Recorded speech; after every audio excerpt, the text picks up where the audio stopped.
माननीय मुख्यमंत्री मंत्रिमंडल समस्त सदस्य सदस्य तथा समस्त विधायक विधायिका मानू मोर आंतरिक शुभेच्छा जनाऊँगी एवं यही परिप्रेक्षी में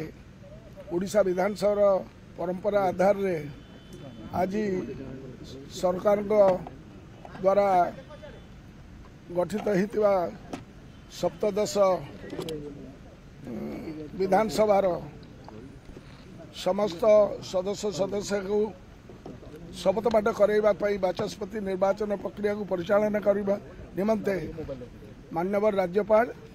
प्रोटेन स्पीकर हिसाब से मत नियुक्ति कर माननीय मुख्यमंत्री श्री मोहन चरण माझी तरफ मत 17तम विधानसभा वरिष्ठ सदस्य हिसाब से प्रोटेन स्पीकर भाव में कार्य तुलाइवाई प्रस्ताव आसीथिला एवं ये प्रस्ताव को पूर्वतन मुख्यमंत्री तथा विजु जनता दल मान्यवर नेता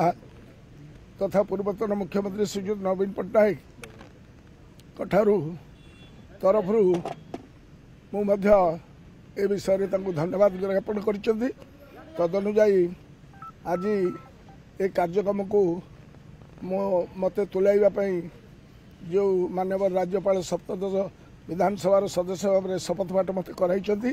माननीय राज्यपाल को एमस्ते मोर आंतरिक कृतज्ञता ज्ञापन करुच्ची आसंता 18 और 19 तारीख 2 दिन विधानसभा नवनिर्वाचित सदस्य माने विधानसभा गृह शपथ ने एवं आसंता 20 तारीख दिन विधानसभा बाचस्पति निर्वाचन अनुष्ठित हो 3 दिन समस्त कार्यभार प्रोटेन स्पीकर भाव सुचारू रूपे संपादन करने मोर समस्त चेष्टा अब्याहति रखी।